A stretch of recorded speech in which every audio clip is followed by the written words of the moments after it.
Hey guys, tonight we begin with an empire. One that built highways before Google Maps, aqueducts before plumbing, and bureaucracy before email. The Roman Empire, a civilization so obsessed with efficiency that it conquered half the known world, mostly just to improve its water pressure. So before you get comfortable, take a moment to like the video and subscribe, but only if you genuinely enjoy what I do here. And let me know in the comments where you're tuning in from and what time it is for you. It's always fascinating to see who's joining us from around the world. Rome didn't begin as a marvel of civilization, of course. It began as a swamp, a glorified campsite full of shepherds yelling at each other across a river. And yet somehow, those same muddy people built an empire so advanced that 2,000 years later, we're still impressed and maybe a little suspicious. By its peak, Rome stretched across continents, commanded oceans, and invented bureaucracy just to keep track of how great it was. It could supply fresh water to millions, dispose of their waste, and then schedule a gladiator match for dessert. No empire before or since has managed to make indoor plumbing and public slaughter look equally glamorous. The secret to Rome's success wasn't divine favor or luck. It was a lethal mix of discipline, paperwork, and unrelenting competence. Roman engineers didn't dream about flying or philosophy. They dreamed about drainage. These were people who looked at a swamp and thought, let's build a city here. It'll be hilarious. They had no electricity, no power tools, and not a single YouTube tutorial. Just geometry, slaves, and raw determination. And somehow it worked. Their cities had heated floors, functioning sewage systems, and running water, at a time when most of Europe still thought rain was witchcraft. Rome's genius lay in its obsession with control. If nature didn't cooperate, they just bulleted into submission. Mountains were tunneled through, rivers were redirected, and deserts were crossed, just to prove a point. When they said all roads lead to Rome, they meant it literally because they built all of them. But Rome's true technology wasn't just concrete or aqueducts, it was pride. The empire was powered by pure, undiluted confidence. Every building was a flex, every invention an insult to anyone still using sticks.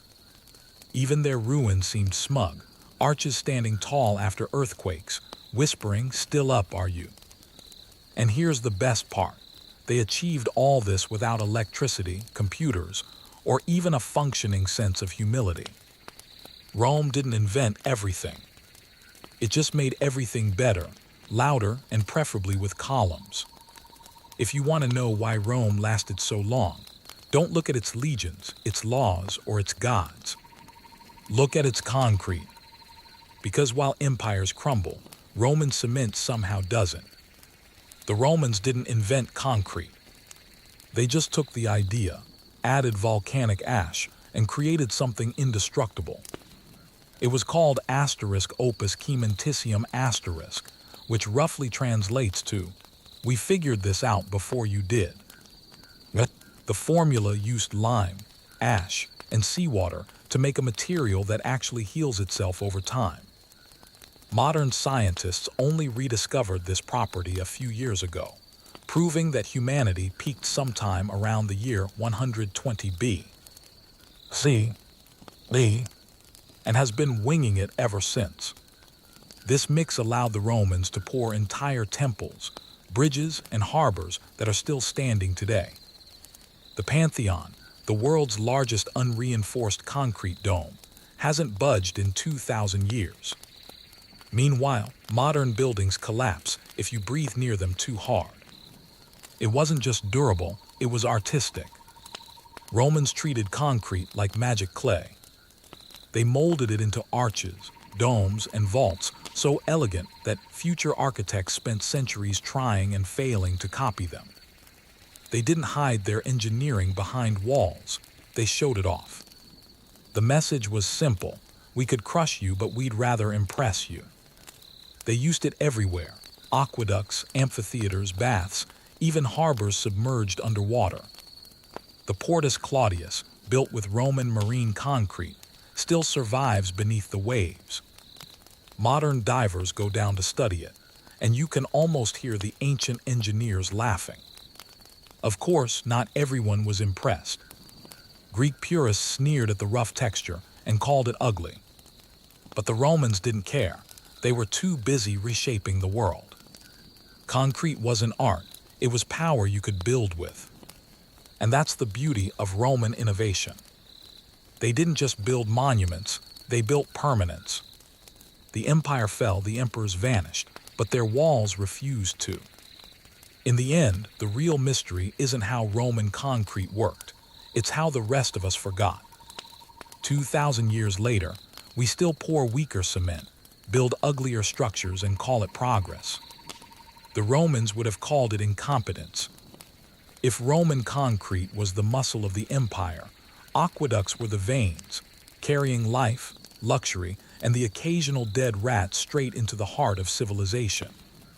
Before Rome, most cities fetched their water from rivers or wells, a charming but unhygienic system that often ended with dysentery. The Romans looked at that and said, "No thanks." Instead, they built 260 miles of gravity-powered waterways that delivered fresh water to over 1 million people. No pumps, no motors, just math, arrogance, and perfect angles. Each aqueduct was a masterpiece of precision. Engineers calculated gradients so subtle that water could flow for 50 miles without spilling a drop. They tunneled through mountains, built stone arches across valleys, and made sure the water arrived with just enough pressure to make a public fountain dramatically unnecessary but morally satisfying. And yes, they used lead pipes, which might explain why later emperors thought marrying horses or declaring themselves gods was a good idea. But toxicity aside, the system worked flawlessly. Water flowed through homes, bathhouses, gardens, and entire fountains built purely to say, "We're cleaner than you." Rome had over 11 aqueducts, each named with the same level of pomp as a luxury brand: Aqua Marcia, Aqua Claudia, Aqua Virgo, the Evian of antiquity. The Aqua Appia, their first, was built in 312 B.C. and still functions today. Meanwhile, some modern cities can't keep a water main running for 5 years without apologizing on local news. At its peak, the aqueducts delivered 200 million gallons of water per day, enough to fill 300 Olympic pools if Rome had cared about sports that didn't end in bloodshed. Public baths stayed open all day. Fountains gushed for aesthetic dominance, and even the poorest citizen could enjoy a rinse that didn't involve a muddy puddle. For the Romans, plumbing wasn't luxury. It was civilization. They believed running water separated humans from animals. Ironically, most of Europe would forget that belief for the next 1,000 years. Rome didn't just master water, it mastered convenience. And that, more than any conquest or battle, is why its empire still echoes today. Because no one remembers the general who won a war, but everyone remembers the people who built the plumbing. If there's one thing the Romans couldn't stand, it was filth, or at least other people's filth. Their cities were loud, crowded, and full of questionable street food, but somehow clean. Rome managed to do what most medieval cities never did. It figured out how to handle human waste without letting it handle them. The heart of this genius was the Cloaca Maxima, one of the world's first sewer systems. Built around the 6th century B.C., it started as a drainage canal and evolved into a subterranean labyrinth that still carries water today, which is impressive if you ignore what kind of water it's carrying. The Cloaca Maxima collected runoff from streets, bathhouses, and latrines, funneling everything into the Tiber River, where in true Roman fashion, someone probably still fished. It wasn't perfect, but it kept the city from drowning in its own civilization. The medieval world wouldn't rediscover this concept for about 1,000 years, choosing instead to throw waste out windows and hope for a strong breeze. Romans were fanatical about public hygiene. They had public baths in every city, enormous complexes with heated pools, steam rooms, and gymnasiums. Everyone from senators to slaves could bathe daily, gossip, and debate politics while sitting naked in a room full of steam and ambition. Even the toilets were communal, long marble benches with holes, no stalls, and a shared sponge on a stick. It wasn't glamorous, but it was efficient. The Romans didn't fear germs because they didn't know what germs were, yet somehow they still managed to live cleaner than most 14th century kings. And here's the kicker: they turned sanitation into propaganda. Aqueducts, sewers, and baths weren't just civic utilities. They were proof of moral superiority. Cleanliness meant civilization, dirt meant barbarism. When Romans looked at conquered territories, they didn't just see enemies, they saw people who still used buckets. In short, Rome was the first society to realize that infrastructure is image. The empire ran on two things: water pressure and pride. And while the emperors may have been insane, at least their cities smelled better than history usually does.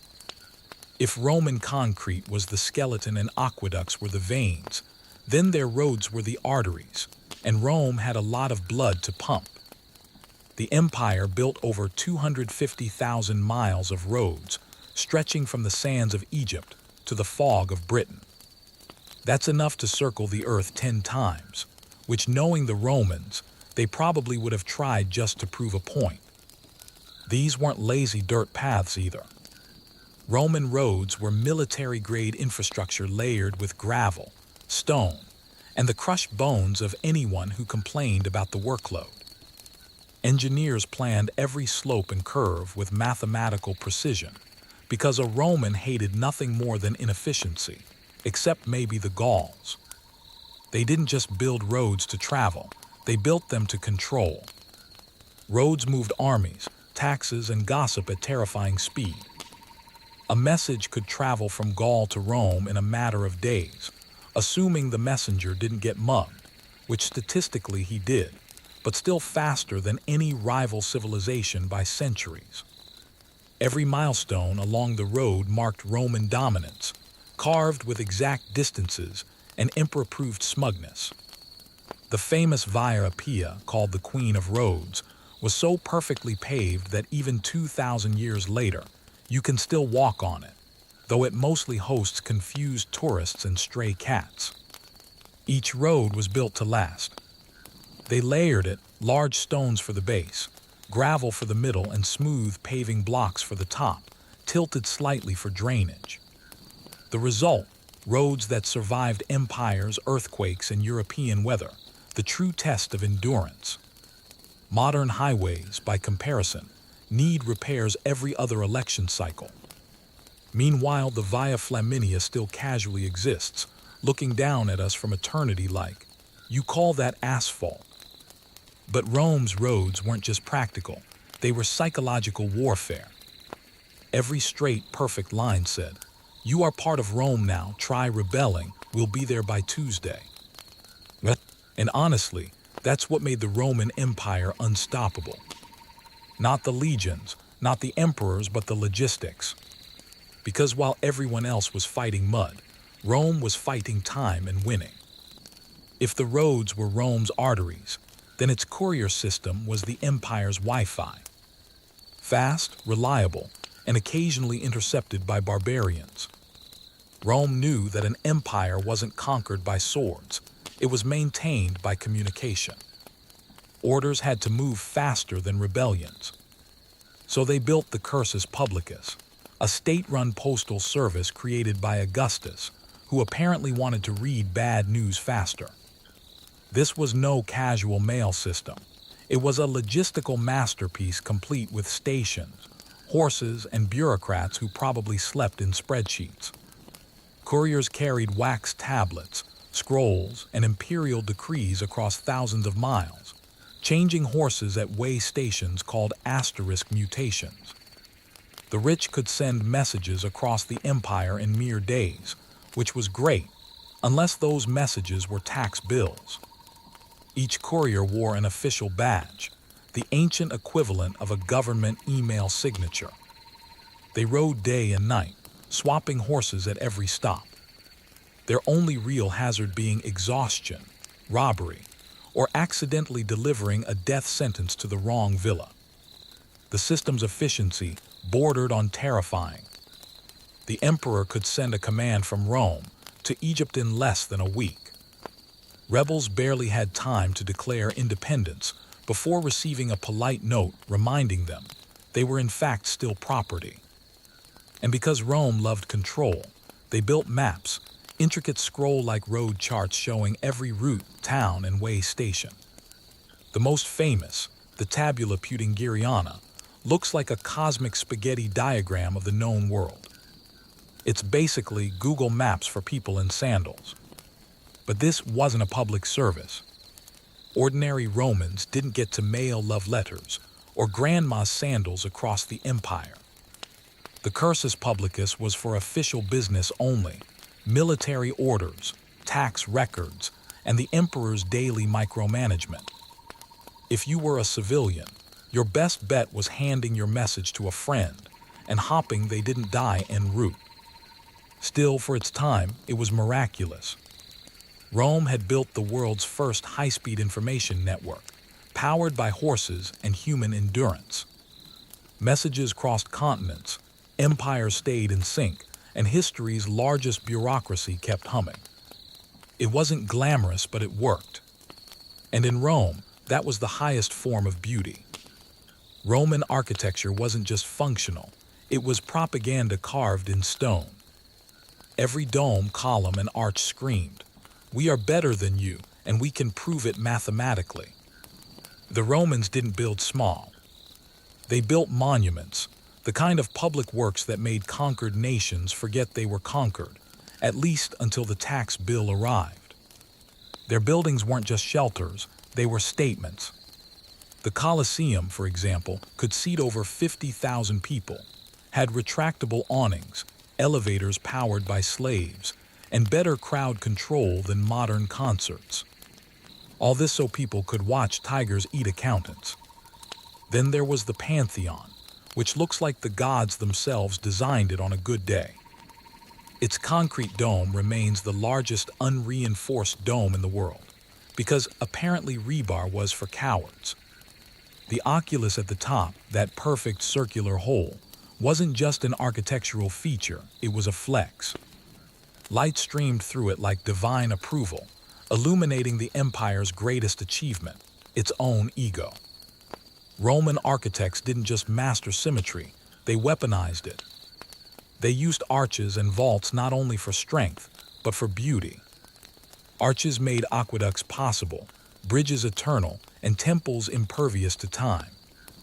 They didn't decorate their structures with art. They made the structure itself the art. And let's talk about scale. Romans loved making you feel small. Entering a basilica or bathhouse wasn't relaxing, it was humbling. The buildings dwarfed everyone, reminding citizens that Rome was infinite, and they were, statistically speaking, not. Even the floor mosaics were designed to look up at you with quiet judgment. Everything in Roman architecture was perfectly balanced between utility and showmanship. The engineering was flawless, but so was the marketing. Every structure said, "We built this for you, but also to make you feel unworthy." And perhaps that's the genius of it all. The Romans built not just to last, but to outlast, to remind the future that while empires fall, smug architecture doesn't. Today, tourists line up to admire ruins that refuse to die. While somewhere deep in the dust, you can almost hear an ancient architect whisper, "You're welcome." Rome's greatest innovation wasn't the sword or even concrete. It was geometry with attitude. The arch turned the impossible into architecture. Before Rome, everyone built flat things, flat walls, flat ceilings, flat roofs that collapsed the moment Zeus sneezed.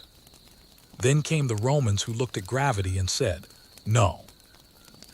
The Roman arch redistributed weight so perfectly that it let them build aqueducts, bridges, and stadiums that refused to fall down, even when empires did.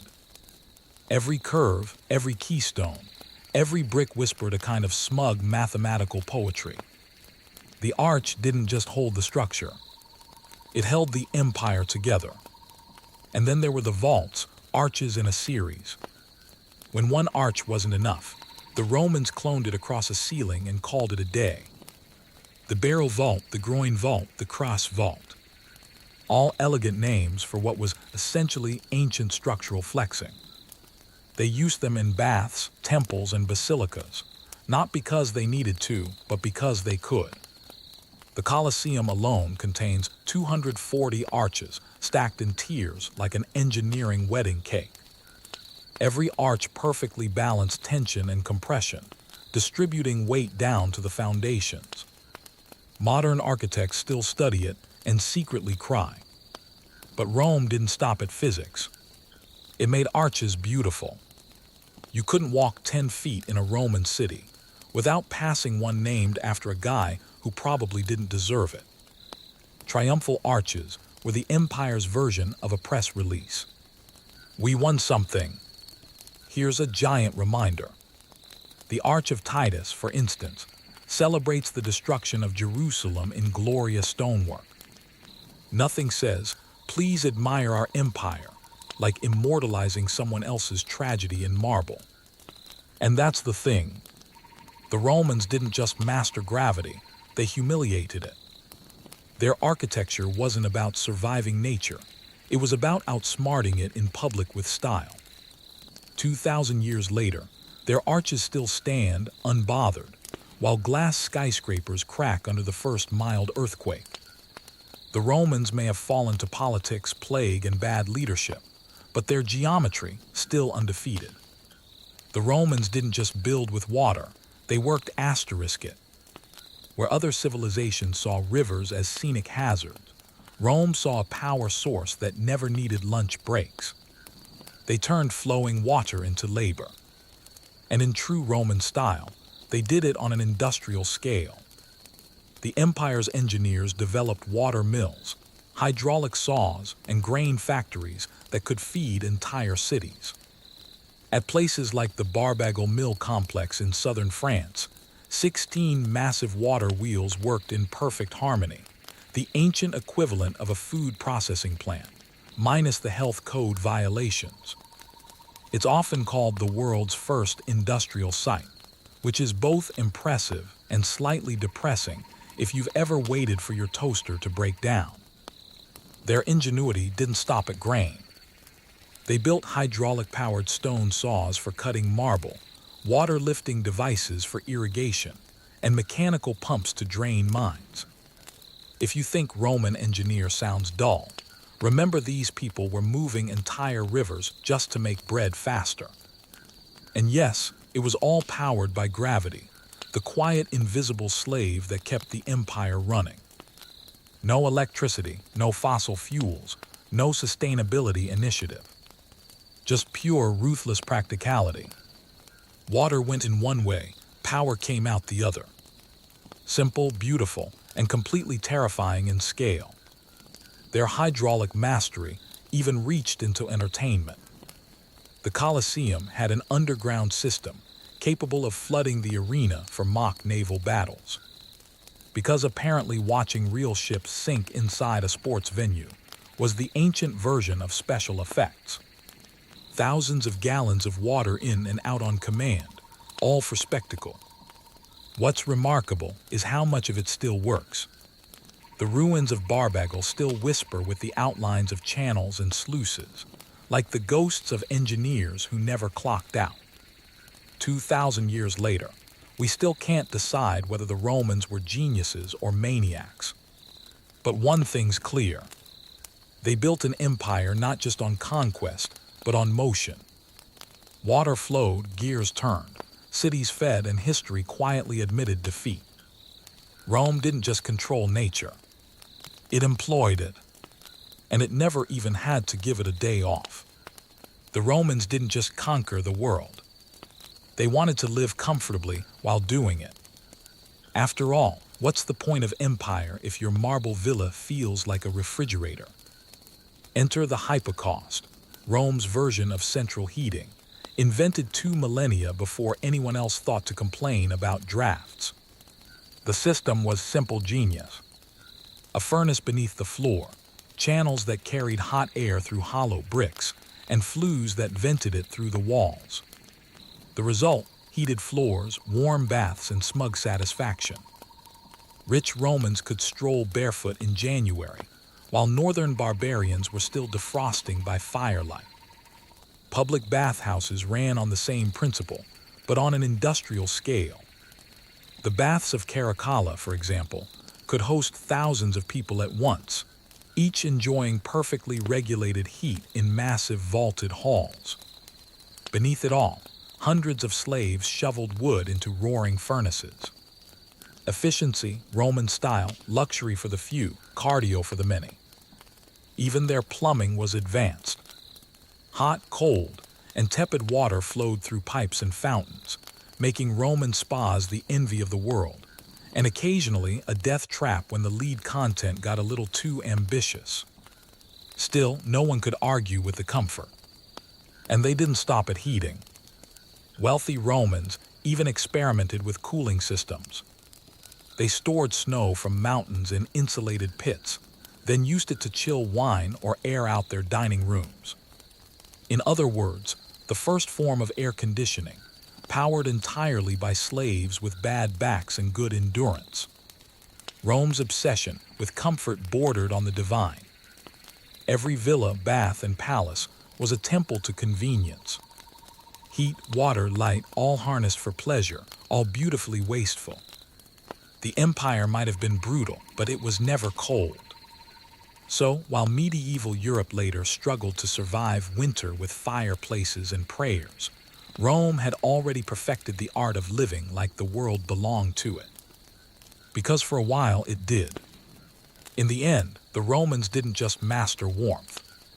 They mastered control over air, over water, over comfort itself, and somehow over everyone else's expectations. Roman builders didn't have machines, engines, or forklifts. They had ropes, pulleys, and men with terrifying upper body strength. Yet somehow they managed to hoist multi-ton stones into the sky with a precision that would make modern construction crews cry. Their secret weapon, the treadwheel crane, a massive wooden wheel big enough for 2 men to walk inside like human hamsters with a death wish. As they trudged forward, the wheel turned, the rope wound, and the block rose. It was simple physics, powered entirely by sweat, physics, and misplaced confidence. These cranes could lift several tons. And Rome didn't stop there. They stacked pulleys, added gears, and multiplied force until they could raise columns taller than most modern buildings. The Colosseum, the Forum, the Pantheon, none of them would exist without the relentless creak of these machines and the exhausted sighs of the people inside them. And of course, the Romans did it all without safety standards. No helmets, no harnesses, no days without accident posters. If something went wrong, gravity made sure it was final. Yet somehow the work got done flawlessly. Roman engineers treated mechanical advantage like divine revelation. They didn't just build cranes, they built systems. Construction sites were symphonies of levers, capstans, hoists, and shouting. They even used counterweights, an idea so smart it wouldn't become standard again until the Renaissance, when someone finally went, "Wait, didn't the Romans already do this?" The sheer organization was astonishing. Cranes assembled cranes, columns lifted columns, buildings practically built themselves. If by themselves, you mean hundreds of unpaid laborers being yelled at by an architect in sandals. The technology spread across the empire. Every port, bridge, and basilica owed its existence to these machines. They weren't glamorous like aqueducts or marble statues, but they made those things possible. In a way, Rome didn't just conquer the world. It lifted it one stone at a time. And when you stand in front of the Colosseum today, staring at its impossible height, remember this. It was built by people without cranes that beeped, hydraulics that hummed, or unions that complained. Just rope, math, and a little bit of madness. If Rome was the muscle of the ancient world, Alexandria was the brain, and sometimes the lab for weird experiments no one asked for. Under Roman rule, this city of scholars, inventors, and egomaniacs produced machines so bizarre and ahead of their time that they still sound like bad science fiction. The star of this mechanical circus was Hero of Alexandria, mathematician, engineer, and certified overachiever. Hero wasn't content with simple levers or pulleys. He wanted magic. His inventions included automatic temple doors, self-filling wine cups, singing birds, and even a coin-operated vending machine that dispensed holy water. Yes, 2,000 years ago, you could insert a coin and get divine hydration. Proof that capitalism and religion have always gotten along just fine. But his masterpiece was the Ilipo, the world's first steam engine. It was a hollow metal sphere that spun as steam escaped through its nozzles. Completely useless but spectacular to look at. The device powered exactly nothing, which is exactly why it was beloved. It existed purely to make people go, wow, and then move on with their day, much like modern tech conferences. The Romans were impressed, but not inspired.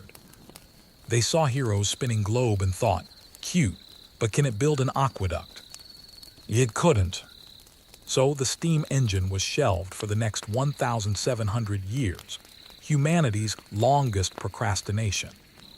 Still, Alexandria was the ancient world's innovation hub. Automata, water organs, hydraulic clocks, all emerged from its fevered dream of intellect and ego.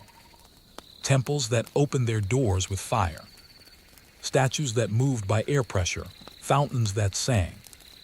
The line between science and sorcery got so blurry, people started praying to engineers. Hero and his peers didn't invent machines to solve problems. They invented them because they could. It wasn't practicality. It was performance art. And that's what made Alexandria remarkable. While Rome built for eternity, Alexandria built for wonder. One gave us concrete and sewers. The other gave us the first coin machine and an early prototype of, wow, look what I made. If Rome conquered the world with discipline, Alexandria conquered imagination. And for a brief, glittering moment, both empires met in genius. The Romans didn't start as seafarers. They were land lovers with good sandals. But once they realized half the Mediterranean was inconveniently water, they did what Romans always did.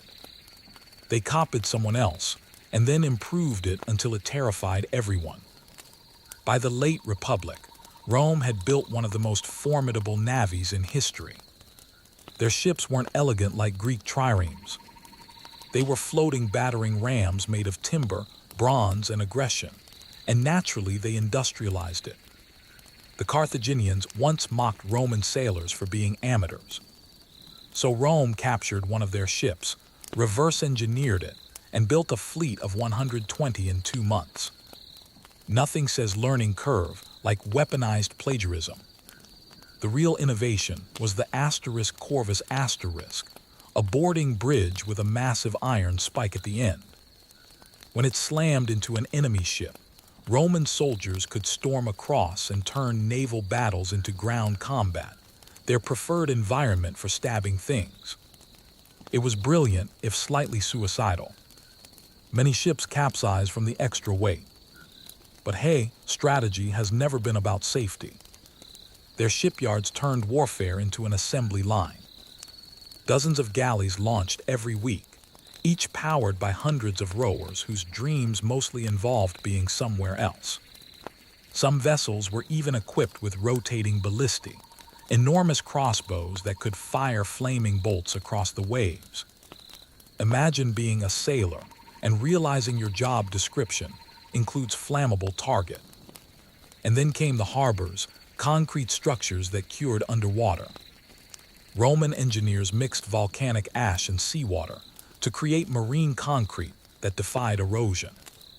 2,000 years later, many of those ports still exist, mocking modern coastal cities that crumble after a decade of weather damage. The Navy itself became the empire's highway system. It moved legions, goods, and gossip faster than any caravan. When Rome called the Mediterranean asterisk Mare Nostrum asterisk, our sea, it wasn't arrogance. It was accounting. The Romans didn't love the ocean, but they mastered it. Their fleets didn't explore. They enforced. Every wave carried the empire's echo. Every port its flag. They didn't just conquer land. They conquered logistics. And in the ancient world, that was far scarier than sharks. For all their love of blood sports and questionable wine, the Romans took medicine surprisingly seriously. They might not have understood germs, but they did understand that sharp tools and confidence could solve almost anything. Roman doctors or medici were part healer, part improviser, and part gambler. Most learned their trade from Greek physicians, whom Rome imported along with olives, philosophy, and other things it pretended to invent. The result, a medical system that was half genius, half barbarism, and entirely experimental. They had scalpels, bone saws, forceps, and even catheters, all made of bronze or iron, and designed to make you question your life choices. Archaeologists have found surgical kits in Pompeii that wouldn't look out of place in a modern hospital, except these came without anesthesia or malpractice insurance. Surgery was usually performed in public, which at least saved on theater tickets. And yet, some treatments worked astonishingly well. Roman physicians used opium for pain relief, vinegar for sterilization, and honey as an antiseptic. They performed amputations, set broken bones, and even carried out cataract surgery using long bronze needles, proof that bravery and stupidity are sometimes indistinguishable. Public health was another Roman obsession. They built hospitals, enforced sanitation, and actually cared about clean water, concepts Europe promptly forgot after the empire fell. Soldiers were treated in valetudinaria asterisk, the world's first organized military hospitals. Imagine a legionary walking in with a javelin wound and walking out only mildly infected. That's progress. Everyday life was just as efficient. Romans used soap made from animal fat and ashes, brushed their teeth with crushed shells, and wore cosmetic creams that could double as sunscreen or poison, depending on the recipe. Their obsession with cleanliness bordered on divine. Baths were ritual, not luxury, hygiene as religion. Of course, not everything was perfect. If your condition confused a doctor, he might recommend prayers to Asclepius or applying pigeon dung to the wound. Science and superstition shared the same bed uncomfortably. Still, for a civilization that fell 1,500 years before germ theory, Rome was doing shockingly well. Their medicine wasn't always gentle, but it worked occasionally heroically and almost never hygienically. Every empire eventually runs out of momentum, or money, or sanity, and Rome managed to run out of all three at once. By the 5th century, the greatest engineers on earth were patching aqueducts, while barbarians tore them down. The empire that once built the world's best plumbing was now knee-deep in metaphorical and occasionally literal sewage. It didn't happen overnight. Maintenance slowed, roads crumbled, and marble baths grew cold. The aqueducts that once carried water now carried rats. People began using the Colosseum as a convenient quarry, because who wouldn't want a free archway for their farmhouse? The Pantheon stayed standing, mostly because nobody could figure out how it worked. Concrete, that miracle of chemistry, was forgotten for nearly 1,000 years. Medieval builders tried to recreate it, and instead produced something that crumbled faster than their kingdoms. Plumbing disappeared, cities shrank, and Europe returned to its natural state. Muddy, cold, and blaming witches for bad weather. Rome's knowledge didn't vanish completely. It just went on vacation. Scrolls gathered dust in monasteries, while the monks used the margins to draw dragons. Engineers became legends, and legends turned into miracles. People stopped asking how things worked and started assuming God handled it. And yet, even in ruin, Rome refused to fully die. Its aqueducts still stood like stone skeletons across the hills, its roads cut through forests that had forgotten who paved them, and its ruins whispered in the rain, "You had one job." Eventually, centuries later, humanity rediscovered what the Romans already knew: how to build straight lines, move water, and survive winter without divine intervention. Renaissance scholars dusted off the old manuscripts and realized with quiet despair that the ancients had done it all first and better. Rome's downfall wasn't ignorance. It was complacency. It built a world so perfect that future generations thought perfection was permanent. Spoiler, it wasn't. Still, the legacy endures. Every arch, every dome, every bridge that dares to stand for more than a decade owes something to that empire of engineers. Rome fell, yes, but its ideas refused to, because true genius doesn't crumble. It just takes a 2,000-year coffee break. In the roaring heart of Constantinople, a city that never slept, always schemed, and constantly judged, a girl named Theodora first learned what survival meant. Born around the year 500 C. To a bearkeeper at the Hippodrome, her early life was anything but royal. Her father's job involved entertaining the masses with half-tamed beasts. And when he died, the family's fragile security died with him. Her mother, left with 3 daughters and no prospects, did what many desperate Byzantine women had to do. She turned to the theater. But let's be clear, the theater of Constantinople wasn't some elegant hall filled with polite applause and intellectual debate. It was the empire's beating underbelly, a mixture of comedy, dance, satire, and seduction. The performers were adored and despised in equal measure. Men came to watch, laugh, and gossip, while pretending they weren't enthralled by the women who ruled the stage. Theodora entered this world as a child, small, sharp-tongued, and already learning that beauty alone was never enough. She danced, mimed, and acted in plays that mocked the powerful and titillated the crowds. Some called her a courtesan before she even reached her teens. Others called her a genius of performance. What everyone agreed on was that she had presence. When Theodora walked into a room, the air changed.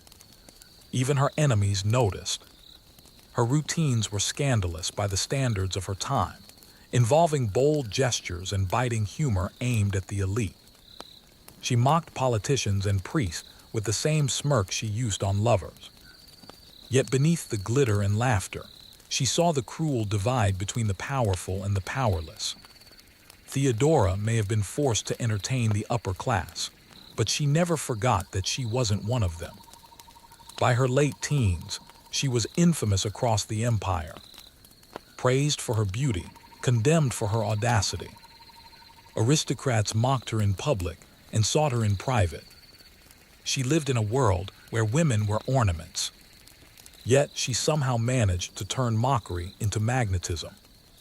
The girl from the stage wasn't just performing anymore.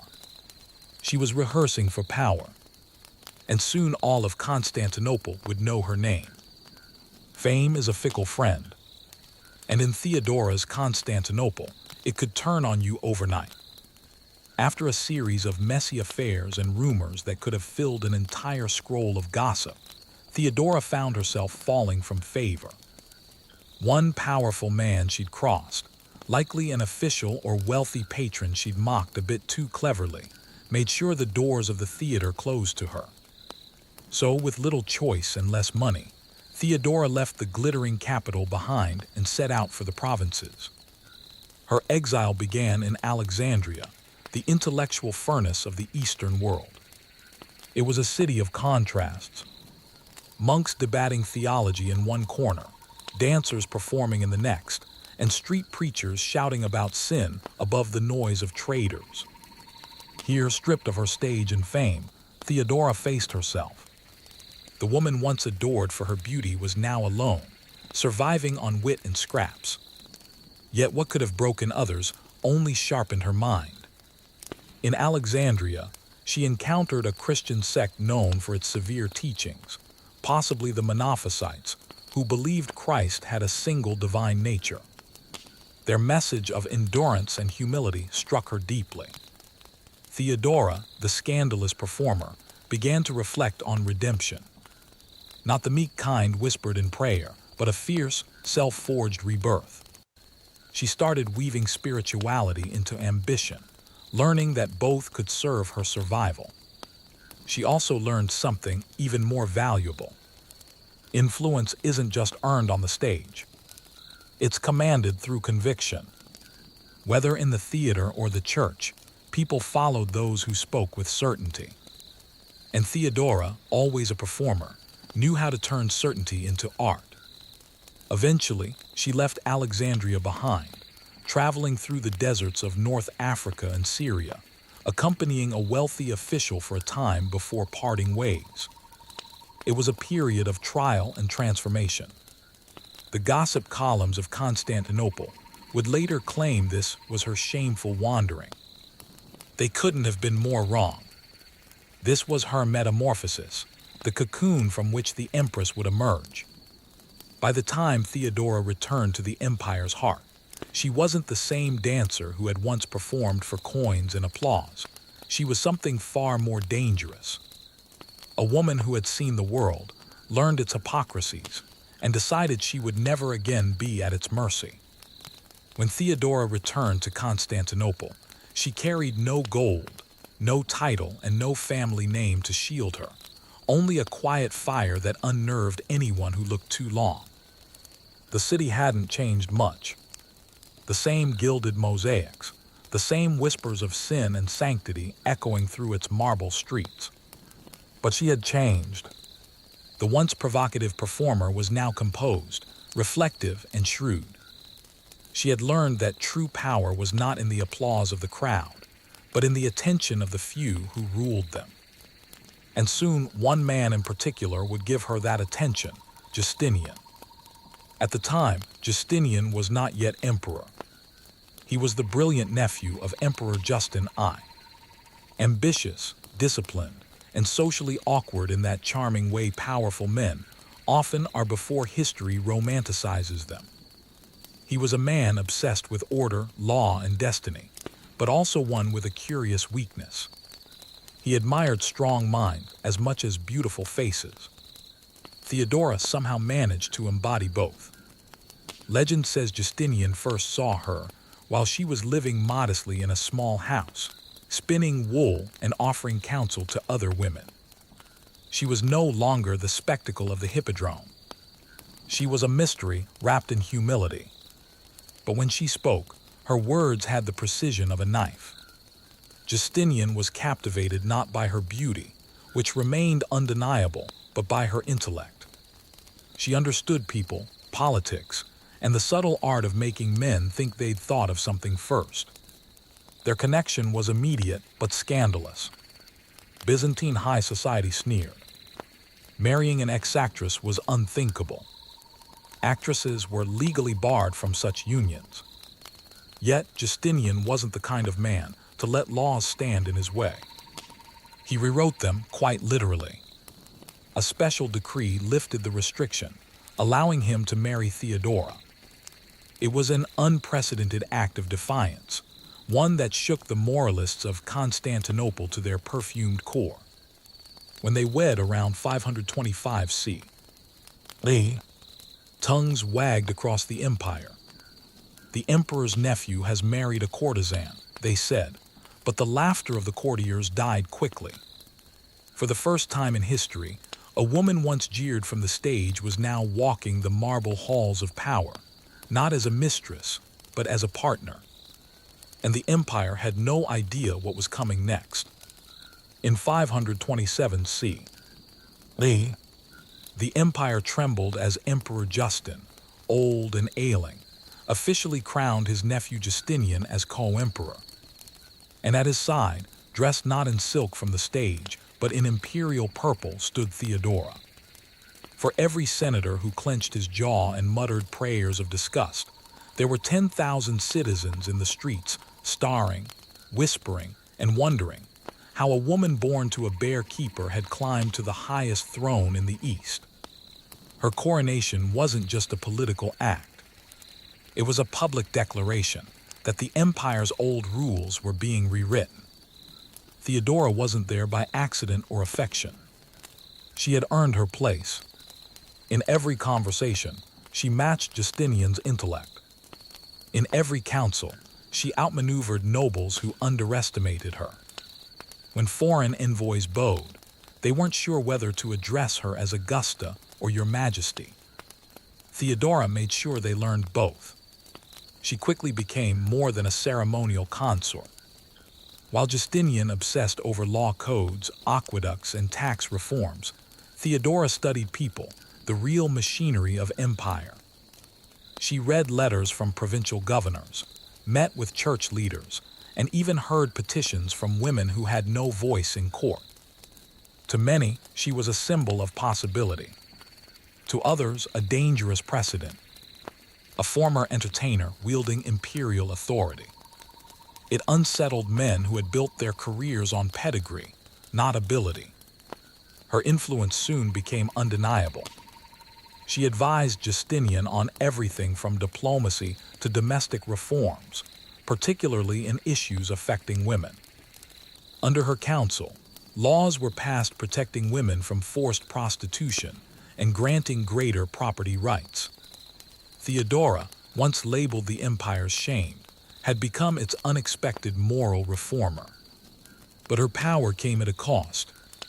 The aristocrats loathed her. Monks whispered that she was Jezebel reborn. Chroniclers like Procopius wrote scandalous secret histories, claiming she still possessed the soul of a seductress.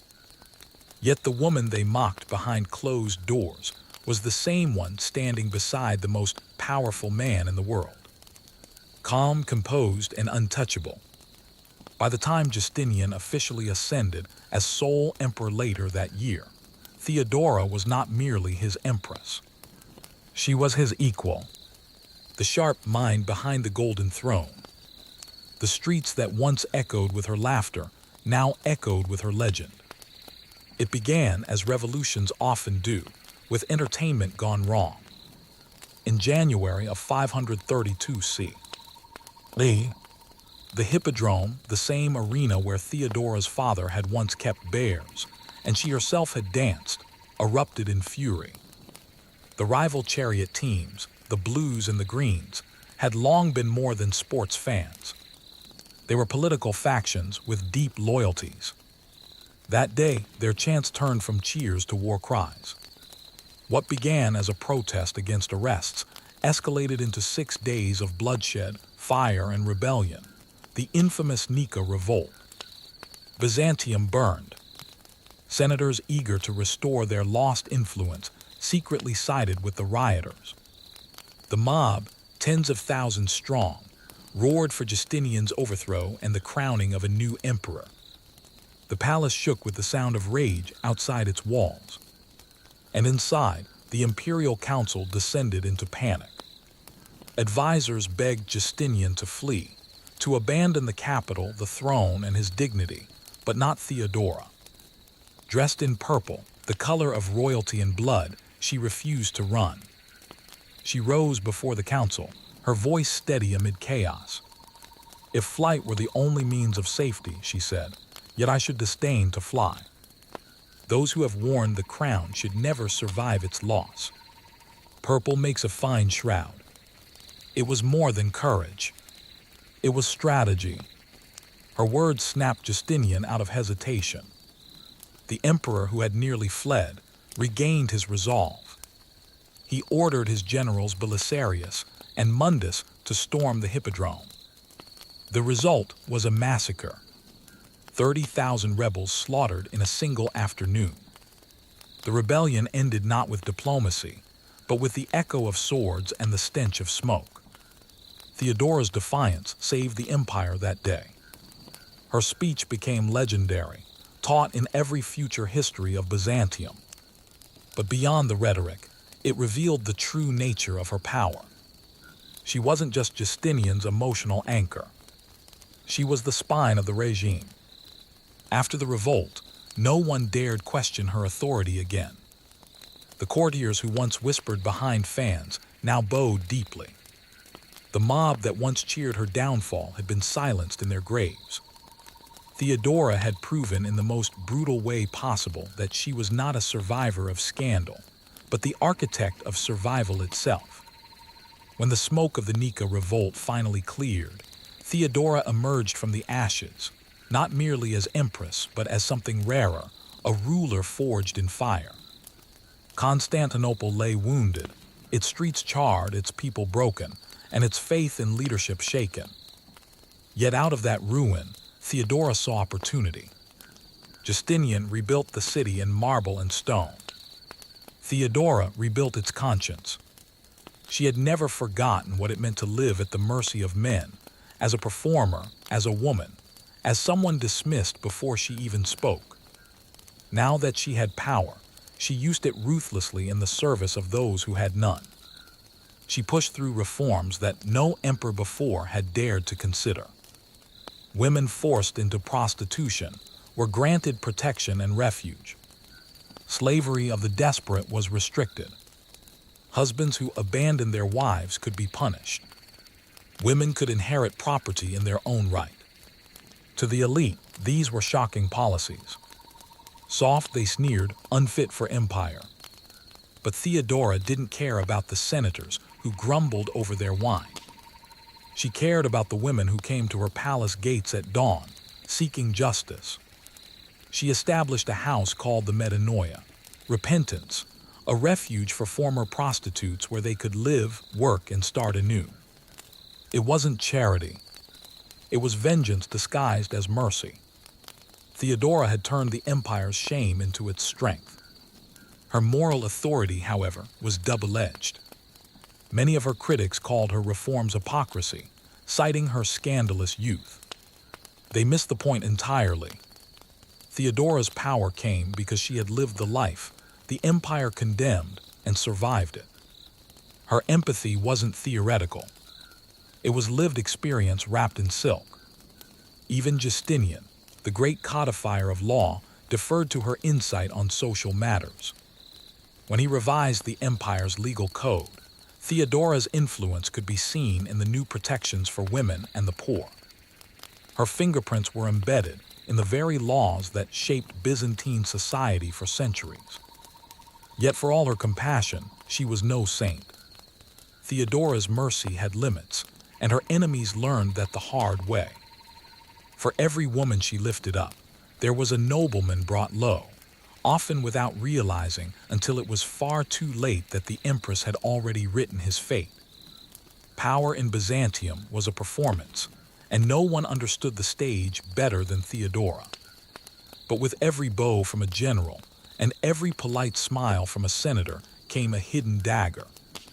The court of Constantinople was a nest of ambition, and Theodora was the brightest, most envied serpent within it. Her rise had humiliated the aristocracy. Noble women who traced their bloodlines to Rome could hardly stomach a former actress commanding their husband's respect. Some pretended loyalty. Others whispered poison in corridors heavy with incense. Monks thundered from the pulpit that the empress was the devil in silk. Chroniclers like Procopius, her most spiteful critic, recorded her as a scheming seductress who used her body as others used the sword. In truth, she was guilty only of doing what every man in that palace did, but better. Her intelligence and sharp tongue made her both admired and feared. She was known to humiliate courtiers with a single glance, to freeze a senator mid-sentence with one raised eyebrow. When Justinian faltered in judgment, Theodora made the hard decisions, especially the ones that required no mercy. She played politics like chess, and her opponents never realized they'd been cornered until the board was swept clean. Her rivalry with the general Belisarius's wife, Antonina, was both alliance and war. The two women ruled their husbands as power partners, then turned on each other in bursts of betrayal and reconciliation that made even the gossips exhausted. One day, they'd share secrets over wine. The next, one would be orchestrating the other's downfall. It was court life at its purest, friendship laced with arsenic. Still, Theodora's sharpest weapon wasn't fear, but loyalty. Those who served her faithfully were rewarded beyond measure. She raised servants to courtiers, courtiers to governors, women to saints in the eyes of the empire. She built her own network of spies, informants, and loyal clerks. A silent army that answered to no one but her. Behind the jeweled veil, she was always calculating, always watching. Theodora had learned the first rule of power early. Survival depends not on innocence, but on control. And though her enemies seethed in gold and silk, she alone understood that crowns aren't inherited. They're defended, one ruthless decision at a time. If politics was Theodora's battlefield, religion was her chessboard. The Byzantine Empire wasn't merely a state. It was a divine hierarchy dressed in imperial robes. And yet, beneath the gold leaf mosaics and incense clouds, the empire was split by theological fury. The question tearing the Christian world apart was deceptively simple. Was Christ one nature or two? To outsiders, it was hair-splitting theology. To Byzantium, it was grounds for civil war. Justinian, ever the legalist, supported the orthodox position that Christ had both a human and divine nature. Theodora, however, quietly championed the Monophysites, who believed his nature was singular and divine. It wasn't just belief, it was loyalty. The Monophysites had sheltered her during her exile in Alexandria. Now she sheltered them in return. While Justinian debated bishops, Theodora played her own game. She transformed parts of the palace into safe havens for persecuted clergy, smuggling exiled monks back into the city, and hosting secret councils under the emperor's very nose. In public, she smiled and nodded during Orthodox ceremonies. In private, she sent golden letters to Monophysite leaders hiding in deserts and monasteries. It was hypocrisy to some, diplomacy to others, but to Theodora it was justice. Her maneuvering wasn't just religious. It was strategic. By backing the marginalized sect, she balanced her husband's authority with her own independent network of allies.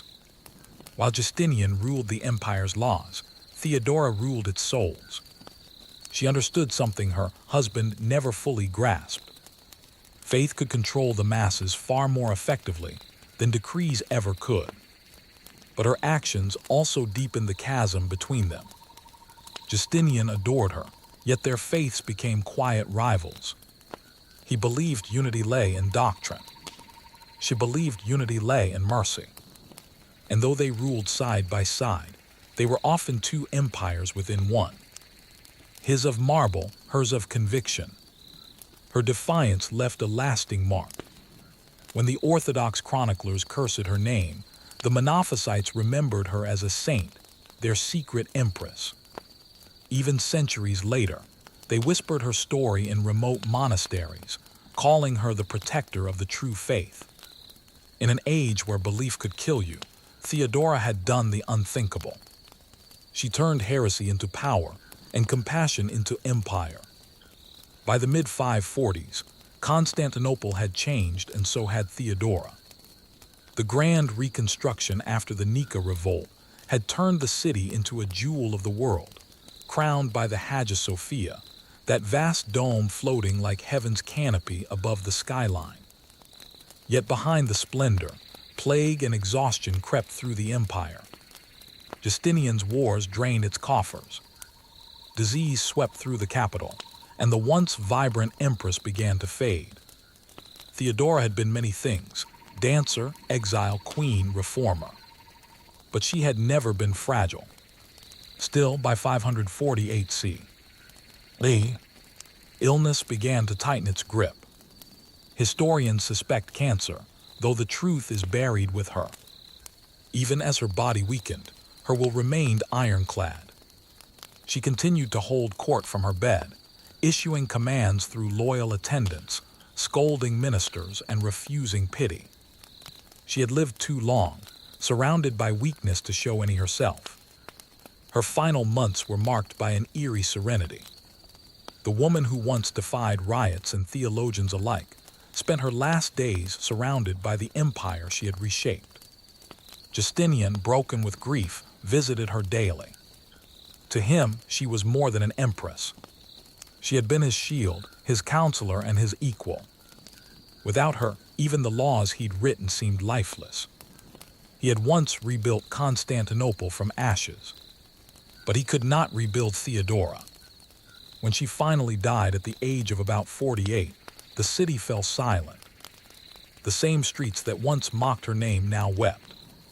The woman who had danced barefoot in taverns was laid to rest in imperial robes of purple and gold.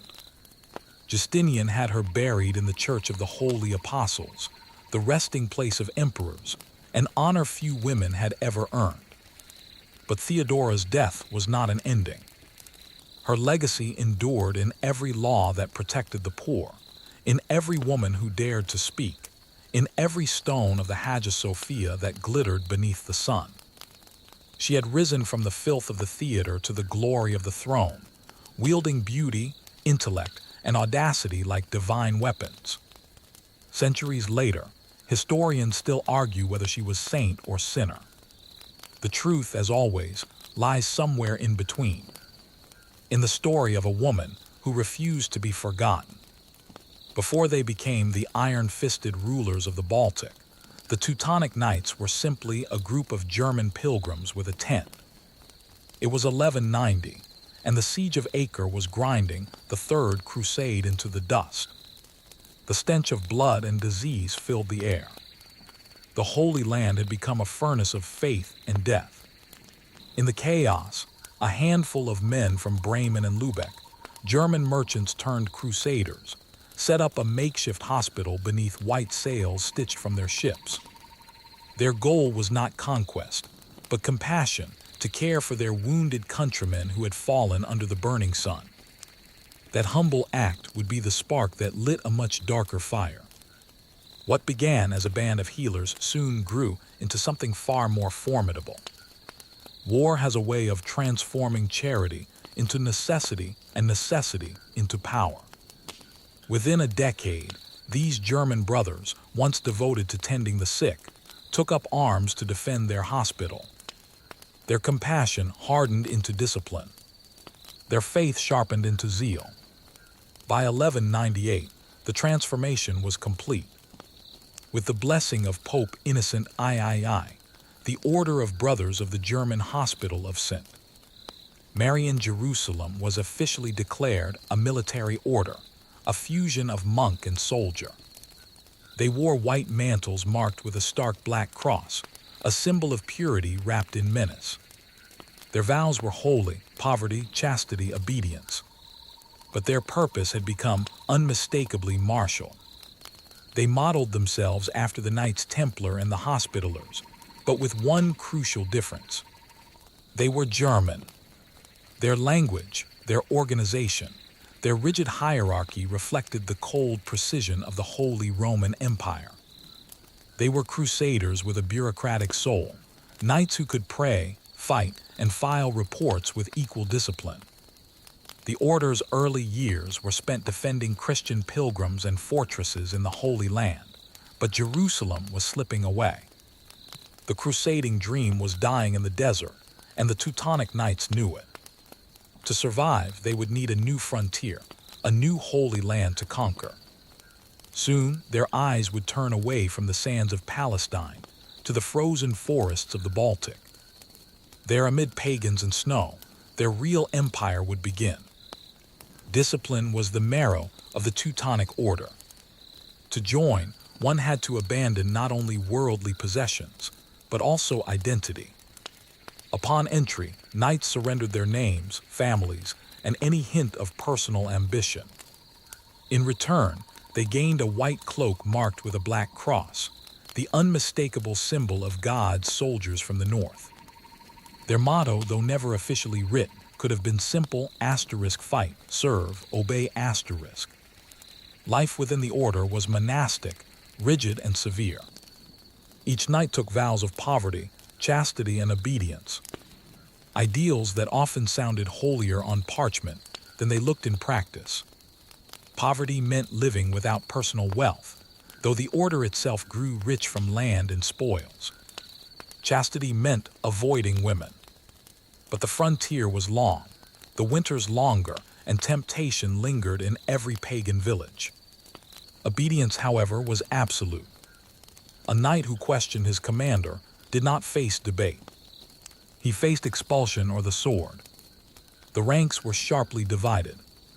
At the top stood the Grand Master, a mixture of general, priest, and bureaucrat, followed by commanders, priests, and lay brothers who handled logistics, farming, and trade. Even among warriors of noble birth, humility was enforced. A baron might scrub dishes next to a peasant-born squire. Both would eat the same plain meals in silence. Arrogance was the devil's whisper, and the Teutonic knights prided themselves on deafness. Their castles were not just fortresses, but temples of order. Within their thick stone walls, daily life followed a strict rhythm of prayer, training, and combat readiness. Bells marked the hours of devotion, and every action was considered service to God, from sharpening swords to cleaning armor. Warfare was wholly routine. But beneath this disciplined surface lay contradiction. The order's members believed themselves both monks and conquerors, men of God wielding steel in his name. They preached humility while erecting castles that towered over Baltic tribes. They vowed purity while baptizing entire regions with fire and blood. In their minds, conquest wasn't greed. It was salvation delivered at sword point. This was the paradox of the Teutonic Code. Absolute faith fused with absolute control. In their pursuit of divine order, the knights had created something more enduring and far more dangerous than they realized. A holy army that answered to no one but itself. By the early 13th century, the Holy Land was slipping from Christian hands, and the Teutonic knights knew it. The grand castles of Jerusalem were falling one by one, and the crusading zeal that had once ignited Europe was cooling fast. Yet the church had a new idea. If the pagans of the East would not come to Christ, then Christ would come to them by sword if necessary. The Baltic, still home to the Prussians, Lithuanians, and Livonians, tribes who worshipped forests, fire, and the old gods, became the next holy battlefield. It was Duke Conrad of Masovia, a Polish ruler tormented by raids from the pagan Prussians, who first extended the invitation. In 1226, he offered the Teutonic Order land along his northern border, a modest region called Kalmarland, in exchange for protection and conversion of the pagans. For the knights, it was the perfect offer. Divine mission, political backing, and a vast wilderness to tame. Pope Honorius III and Emperor Frederick II both sanctioned the expedition. The Teutonic knights were granted the land they conquered forever, answering only to the Pope. It was a political loophole, so cunning it might have made the devil smile. By 1230, the order had arrived, their white cloaks flashing against the dark forests of Prussia. The natives didn't welcome them. They fought fiercely, striking from the trees with ambushes and fire arrows. The Teutonic response was methodical and merciless. the slow grind of discipline against defiance. Villages were razed, idols smashed, temples burned.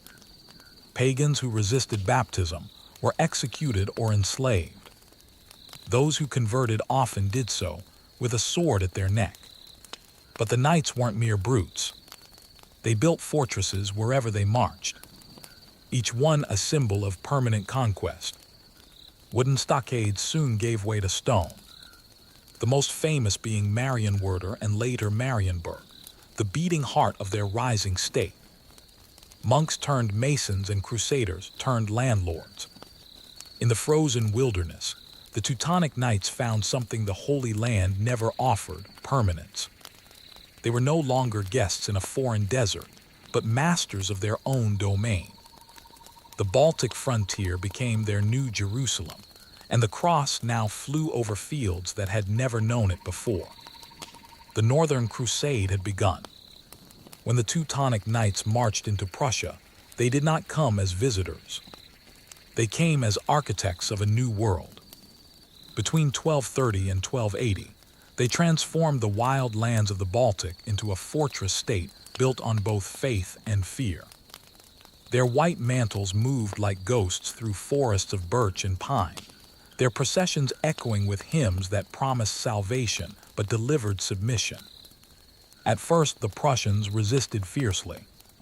They fought as they lived, in tribes bound by kinship and the sacred fires of their gods. They struck from the forests, burning Teutonic outposts and vanishing into the snow. For a time, the knights underestimated them, calling them savages. But those savages knew the land better than any crusader could. They used rivers, marshes, and weather as weapons. Dozens of castles were taken and retaken. Entire Teutonic garrisons vanished overnight. But the knights had something the pagans did not: patience, logistics, and divine paperwork. Each defeat was followed by a reinforcement ship from the west filled with fresh soldiers, masons, and priests. Every campaign ended with new fortresses rising on the ruins of rebellion. By 1255, the Order's control expanded north to the Baltic coast, where they founded Königsberg, the King's Mountain, named after King Ottokar II of Bohemia, one of their crusading allies. It was not just a fortress. It was a statement. The Germans had come to stay. The conquest was brutal, even by medieval standards. Pagan leaders were publicly executed, their priests drowned, their shrines torn down and replaced by churches. The Prussians who converted often did so under duress, baptized in rivers that still ran red from war. Yet as the decades passed, resistance dwindled. The knights built roads, farms, and trade posts, turning chaos into a kind of grim order. By the end of the century, Prussia was no longer pagan. It was a Christianized military colony, ruled by an order that answered neither to king nor bishop. The Teutonic Knights had achieved what even the Templars never did: a sovereign state forged by the sword and sanctified by Rome. But in their zeal for conquest, they had sown the seeds of future defiance. For while the pagans fell silent, their neighbors, Poland and Lithuania, were beginning to take notice. Wherever the Teutonic Knights went, castles followed. To them, a fortress was more than a stronghold. It was theology made of stone. Each tower symbolized divine order, rising above pagan chaos. From the banks of the Vistula to the icy shores of the Baltic, the Order's engineers carved a new landscape of authority, faith, and fear. Their castles were masterpieces of German efficiency. Clean lines, red brick, cold symmetry. They built not for beauty, but for permanence. The most famous of them all, Marienburg, the Castle of Mary, stood as the Order's capital, a colossal red brick fortress sprawling over the Naget River. It was part monastery, part barracks, part bureaucratic hive. Inside its walls, knights prayed in chapels, drilled in courtyards, and held councils in echoing halls where every sound reminded them of discipline.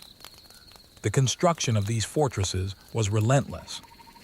Each campaign ended not just with a battle won, but with a foundation laid. In conquered territories, wooden forts gave way to stone keeps. Villages sprouted beneath their walls, homes for settlers from Germany and Poland, craftsmen and merchants who followed the order's expansion. Every castle was a statement. God is here and he speaks German. But these bastions of piety hid contradictions. Within their walls lived men sworn to purity, but surrounded by luxury. Their refectories overflowed with meat and imported wine. Their treasuries bulged with tribute from converted villages. The knights called themselves monks of war, yet their lives often resembled those of feudal lords. Still, the castles worked militarily and psychologically. Pagans saw them as invincible. Christians saw them as proof that faith could be built with mortar. From Marienwerder to Königsberg, from Toren to Ragnan, a network of strongholds spread like a chain of black crosses across the north. They controlled not only the land, but the mind of everyone who lived beneath their shadow. And yet beneath the piety, ambition stirred. The order had started as servants of God, healers and protectors. Now they were rulers, landlords and tax collectors. They were becoming what they had once despised, an empire cloaked in holiness. The line between crusade and colonization blurred, and for the first time, the Teutonic Knights began to look less like warriors of Christ and more like kings in armor. By the mid-13th century, the Teutonic Knights had found their true theater of war, not in the deserts of Jerusalem, but in the snow-covered forests of the Baltic. What began as the conquest of Prussia expanded into a full-blown holy war known as the Northern Crusades. With papal approval, the order now marched against every tribe that dared cling to the old gods. Livonians, Samogitians, Curonians, entire peoples became enemies of Christ overnight. Each campaign followed a grimly predictable rhythm. The knights would announce a crusade, gather volunteers from across Europe, and descend upon pagan lands in waves of armored piety. Monks blessed their swords. Priests promised absolution. And the Black Cross gleamed like a divine seal of permission. Villages that resisted were burned. Survivors baptized under the smoke. Conversions came with sermons and the occasional sword point for emphasis. But not all crusades went as planned. The Lithuanians proved stubborn, fierce, and cunning. They were the last great pagan power in Europe.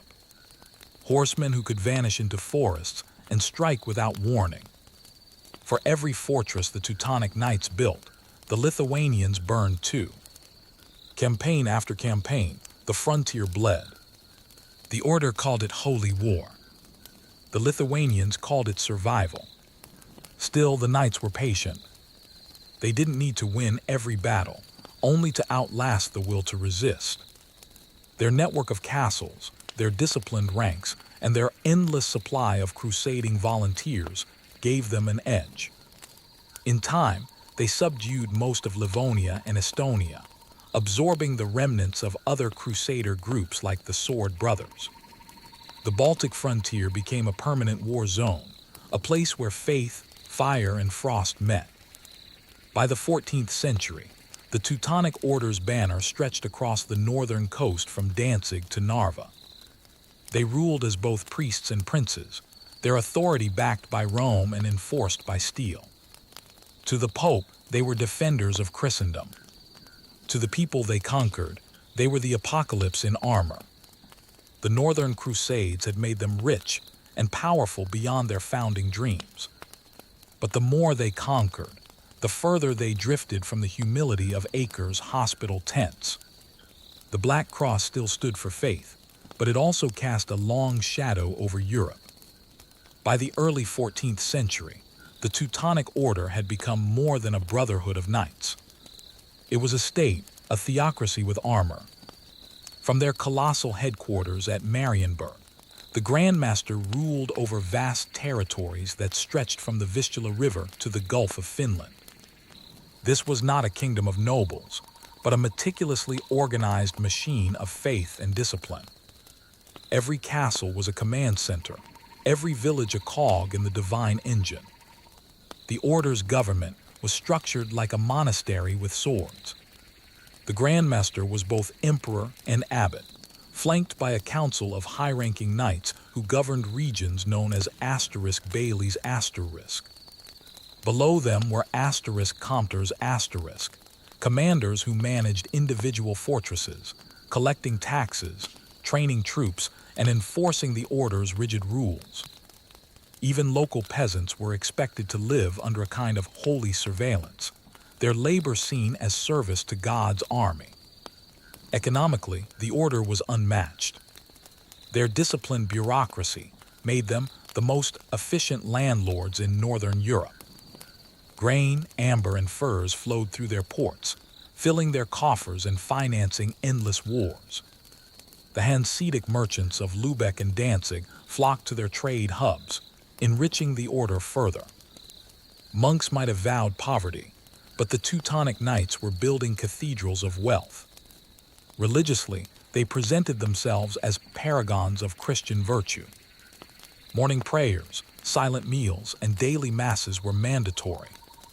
But beneath that polished surface, temptation simmered. Some knights broke their vows, keeping secret mistresses or drinking heavily in their isolated castles. Others grew obsessed with power, using the order's authority to settle personal vendettas. The purity they preached was becoming an illusion polished for papal approval. Politically, the order behaved less like humble crusaders and more like an ambitious empire. They founded new towns, imposed German law, and encouraged settlers to colonize the lands of the conquered tribes. Paganism had been crushed.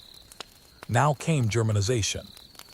Roads, churches, and markets replaced the sacred groves of old. To outsiders, the Teutonic state looked invincible, a perfect blend of faith and discipline. But to those within, cracks were forming. The knights had conquered the world they wanted. Now they had to rule it. And ruling it required something they had never learned on the battlefield. Restraint. Power invites enemies. And by the mid-14th century, the Teutonic Order had more than it could handle. Their brutal expansion into the Baltic had earned them few friends and many grudges. Chief among their rivals were two rising Christian powers, Poland and Lithuania, who through faith and diplomacy began to challenge the order's divine monopoly. Lithuania, once proudly pagan, shocked Christendom in 1386 when its Grand Duke Jagiełła converted to Christianity and married Queen Jadwiga of Poland, creating the Polish-Lithuanian Union. It was a masterstroke of politics. Overnight, the Teutonic Knights lost their favorite excuse for war. The Lithuanians were no longer heathens to be baptized by sword. They were Christians, and fellow Europeans expected peace. But peace was the last thing the Teutonic Order wanted. The knights refused to accept the conversion as genuine, calling it false baptism, and accusing Jagiełła of pretending to be Christian to avoid holy punishment. It was convenient theology and a good pretext for continued conquest. They launched repeated invasions into Lithuanian territory, claiming divine justification while burning villages and enslaving peasants. For years, the borderlands became a battlefield. The knights' shining armor and strict formations clashed with the swift cavalry of the Lithuanians and Poles. Crusading volunteers from Germany, France, and England joined the order for holy adventure, while Lithuanian nobles rallied under the black and red banner of defiance. The tension culminated in one of the most significant medieval battles, Grunwald or Tannenberg. In 1410, the Teutonic Knights marched under their Grandmaster Ulrich von Jungingen. Confident of victory, they faced a combined Polish-Lithuanian army led by Jagiełła and Vytautas the Great. The knights, disciplined and proud, formed their shining ranks on the open field and were annihilated. By the end of the day, the order's army lay shattered. Ulrich himself was slain, his white mantle trampled in the mud. It was the beginning of the end. Though the order survived politically, its myth of invincibility had been destroyed. Grunwald was more than a defeat. It was humiliation. For the first time, the Black Cross had been broken, not by pagans but by Christians. And in that irony lay the cruelest twist of all. The order that once claimed to defend Christendom had finally been undone by it. After the catastrophe at Grunwald in 1410, the Teutonic Order never truly recovered. They limped back to their fortresses, still proud but hollow, their aura of divine invincibility shattered. The once mighty monastic empire began to crumble, not in a single blow, but slowly, like a fortress left to rot from within. The knights still wore their white cloaks and prayed their daily prayers, but their confidence had turned brittle. The Baltic wind that once carried their hymns now carried whispers of failure. The decades that followed were filled with uneasy truces, debts, and rebellions. The order's treasury, once overflowing with tribute and trade, bled dry from war reparations and the loss of crucial lands. Their subjects, German settlers, Prussians, and Poles, grew restless under their rule. The aura of holiness that once justified the order's authority was gone, replaced by resentment and taxation. The final blow came from within. In 1525, Grandmaster Albert of Brandenburg embraced the winds of the Reformation and did the unthinkable. He abandoned his vows, secularized the order's territories, and declared himself Duke of Prussia under Polish suzerainty. The Teutonic Order, once a warrior brotherhood bound by purity and obedience, had become a duchy. Its Black Cross, now a mere heraldic memory. The sacred had become political, and the monks had become bureaucrats. Yet despite its fall, the shadow of the Teutonic Order lingered. Their castles, Marienburg, Königsberg, Toron, remained standing. Red brick monuments to discipline and dominion. Their statecraft and organization laid the groundwork for Prussia's later rise. A new kind of empire, one forged not in the name of God, but in the name of efficiency and power. The very spirit that had once driven the Teutonic Crusades would centuries later echo in the militarism of the Prussian kings. In the end, the Teutonic Knights were both saints and sinners, builders and destroyers. They brought literacy, law, and trade to the Baltic, but also bloodshed, slavery, and forced conversion. Their Black Cross became a paradox, a symbol of faith corrupted by ambition. When their last true knights died, the order did not vanish. It simply changed costume. The prayer had ended, but the echo of the Crusades still haunted Europe. A reminder that even holy men given too much power can become what they once swore to fight. The year was 41 B.C., and the Roman world was bleeding from within. Julius Caesar was dead. The Republic was dying, and 3 men now ruled what remained. Octavian in Rome, Lepidus in Africa, and Mark Antony in the East. Of the 3, Antony was the most brilliant soldier and the most dangerously human. He was impulsive, charming, and reckless. A man who could conquer nations, but not his own desires. It was this flaw, or perhaps this gift, that led him straight into the orbit of Cleopatra VII, Queen of Egypt. Their first meeting took place in the city of Tarsus, on the southern coast of modern-day Turkey. Antony had summoned Cleopatra to answer accusations that she had aided his enemies. Most rulers would have arrived humbled, veiled, and afraid. But Cleopatra was not most rulers. She turned a summons into a spectacle.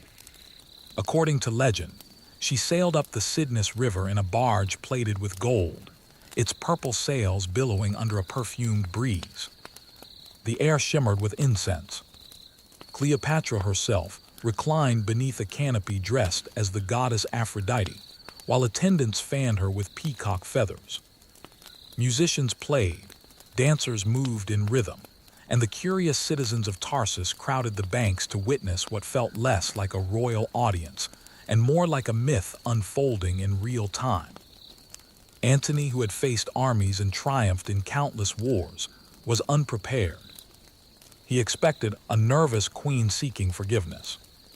Instead, he found a woman who commanded the stage better than any general commanded an army. Cleopatra knew the power of presentation, that in a world ruled by men, appearance could be its own kind of weapon.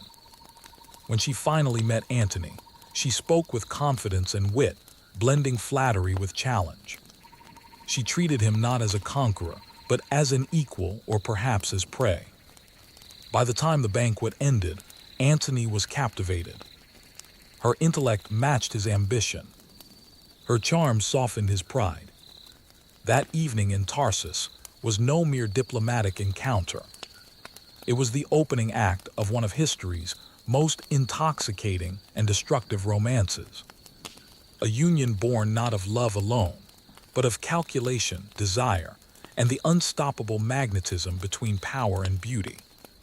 Cleopatra had conquered Antony long before she touched his hand. Her weapon wasn't beauty alone. It was spectacle. In Egypt, power was theater and Cleopatra was its leading performer. So when she invited Antony to a banquet aboard her gilded barge, she wasn't entertaining him. She was staging a conquest. The night was designed to overwhelm the senses. The decks glowed with lanterns reflecting off the Nile. Musicians played soft flutes in the distance, and servants moved like shadows carrying trays of jeweled cups and silver platters. Antony, dressed in Roman armor, still dusty from campaign, found himself in a world where time seemed to melt. Cleopatra reclined beside him in silk-dyed Tyrian purple, a color so costly it was reserved for gods and emperors. Every gesture, every word was measured. When she laughed, it wasn't just charming. It was strategy. The meal itself was legendary. According to later accounts, Cleopatra hosted 12 banquets, each one more extravagant than the last. At one, she wagered Antony that she could spend 10 million sesterces on a single meal, and won by dissolving one of her priceless pearls in vinegar and drinking it.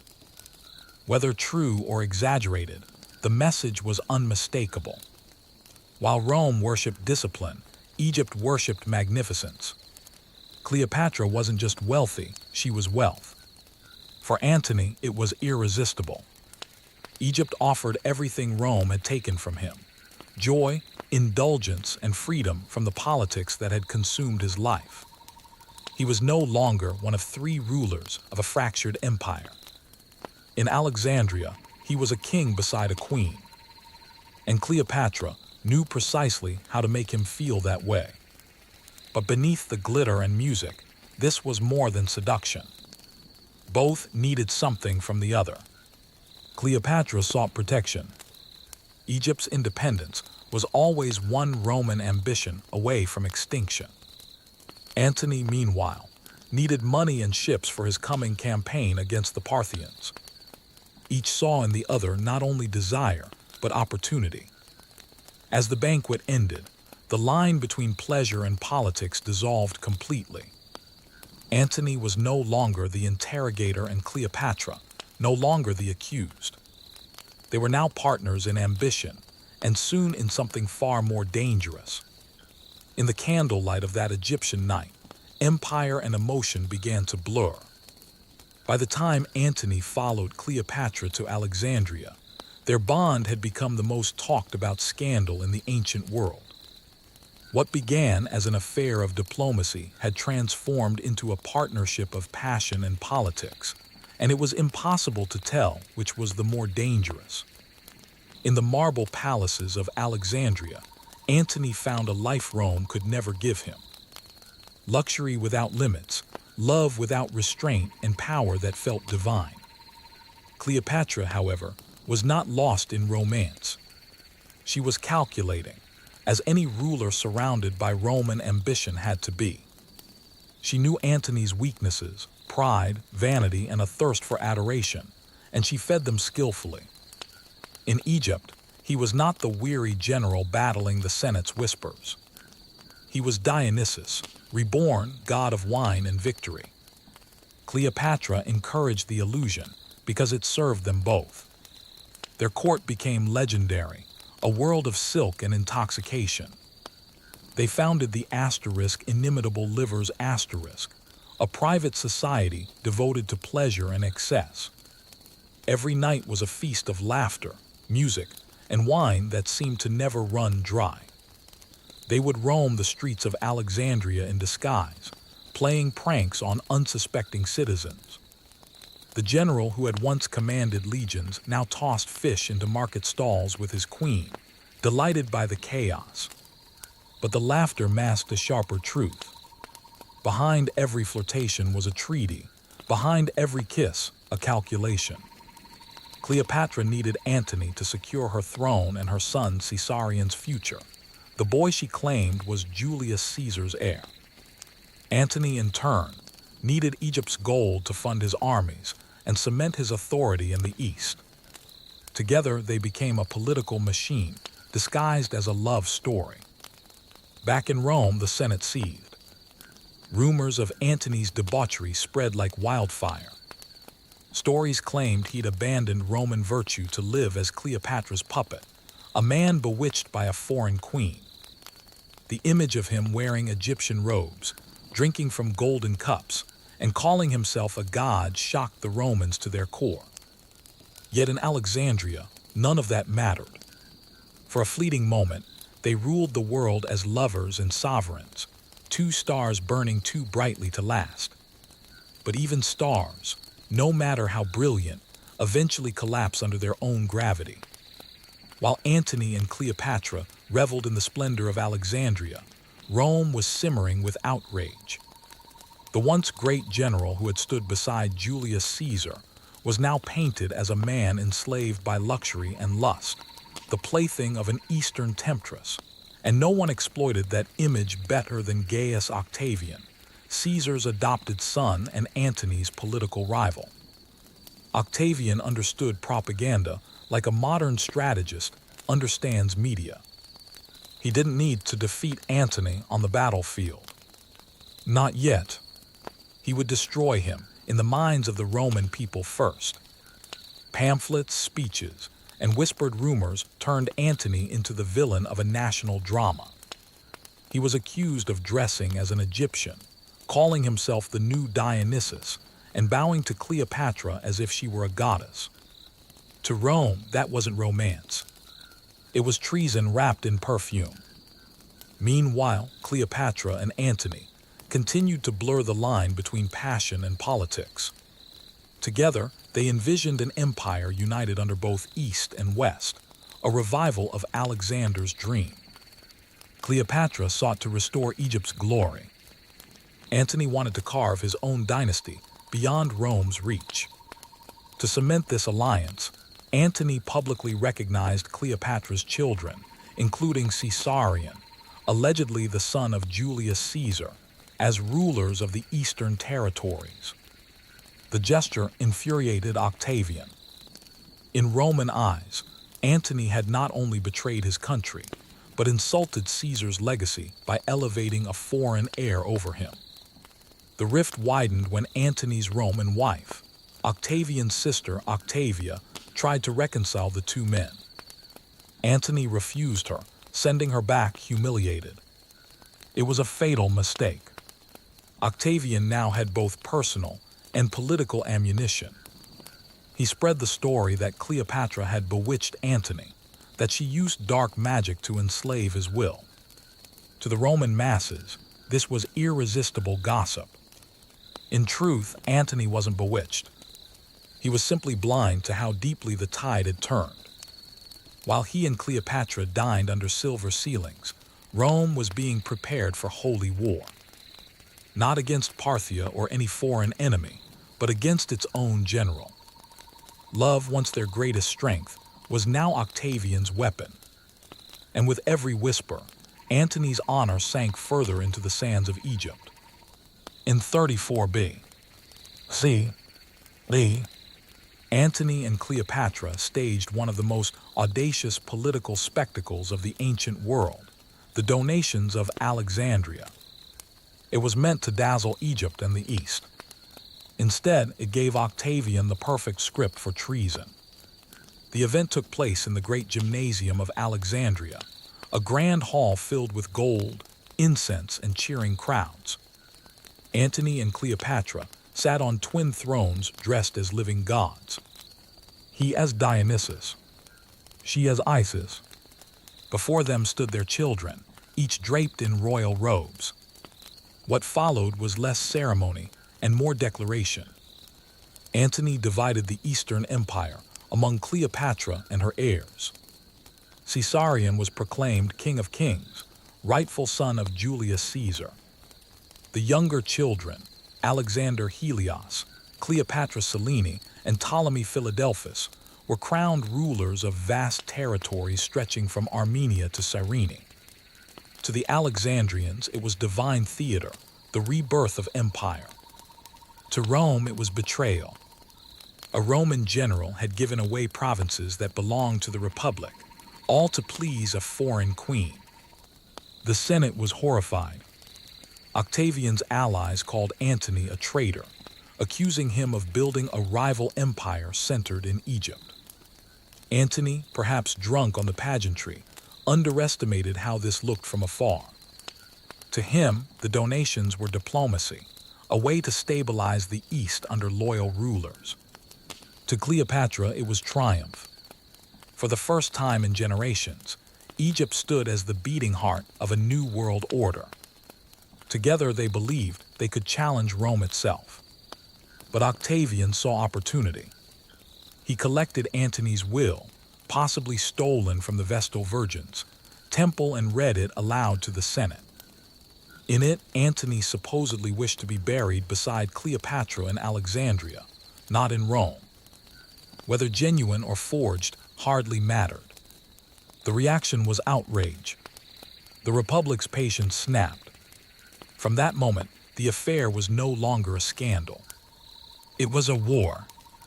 Rome would not forgive a general who called himself a god beside a queen who called herself divine. Cleopatra had dreamed of an empire reborn. Antony dreamed of freedom from Rome's chains. Instead, their union had painted a single target on both their crowns. Love and politics had become indistinguishable, and now both would lead them to ruin. By 32 B.C., Rome was done whispering. The Senate declared war not on Antony directly, but on Cleopatra. It was a clever move by Octavian. Framing the conflict as a holy crusade against a foreign queen made Antony's Roman supporters look like traitors and allowed Octavian to appear as the defender of Roman virtue. The love story of Antony and Cleopatra had become the justification for empire-wide war. Antony's forces rallied in the east. He commanded vast legions and an impressive fleet, bolstered by Cleopatra's Egyptian navy and endless treasure. Together, they prepared for confrontation on the Aegean coast. In Alexandria, Cleopatra oversaw the arming of ships while priests blessed the war banners. Antony, meanwhile, descended into a grim mixture of determination and denial. He knew Octavian's propaganda had poisoned Rome against him, but he believed victory could silence it. Octavian, however, was no soldier in shining armor. He was a strategist of reputation. His general, Marcus Agrippa, took the lead in the field, seizing key ports and cutting off Antony's supply lines. The propaganda machine continued its assault. Rome was flooded with images of Cleopatra as a seductive sorceress, riding Antony like a puppet. Even the gods, it seemed, had turned their favor toward Octavian. Antony and Cleopatra's forces finally assembled at Actium on the western coast of Greece. It was a poor choice. Narrow waters, unpredictable winds, and a fleet burdened with oversized Egyptian galleys. Many of Antony's officers advised retreat to Egypt, but pride chained him to the fight. To abandon now would mean conceding not just the war, but his legend. As the armies faced each other across the Ionian Sea, tension gripped both camps. Cleopatra walked among her soldiers, dressed in armor beneath her royal cloak, urging courage. Antony promised victory and revenge. But beneath their speeches, fear rippled. Their armies were vast, but their unity fragile. Mercenaries fought for pay, not loyalty, and supplies were running thin. The final battle was approaching, and neither love nor gold could delay it. The stage was set for a confrontation that would decide not only who ruled Rome, but whether the world would remember Antony and Cleopatra as conquerors or as the lovers who destroyed themselves. On the morning of September 2nd, 31 B.C., the Ionian Sea shimmered under a pitiless sun. Across the waters near Actium, two worlds stared each other down. On one side stood Octavian's disciplined legions and the brilliant Admiral Agrippa. On the other, the glittering but uneasy alliance of Mark Antony and Cleopatra. Their fleets anchored in a crescent formation, heavy with Egyptian treasure, ambition, and fate. Antony's ships were magnificent but unwieldy. Massive galleys armed like floating fortresses. Cleopatra's fleet, lighter and faster, lingered near the rear, her royal standard fluttering over a golden vessel. On land, thousands of soldiers waited for the signal that would decide the future of the Mediterranean. As the battle began, the sea filled with the roar of rams and the thunder of catapults. Smoke swallowed the horizon. Agrippa's smaller, more agile ships darted through the chaos, striking the cumbersome Egyptian vessels and vanishing before they could retaliate. Antony's line began to falter.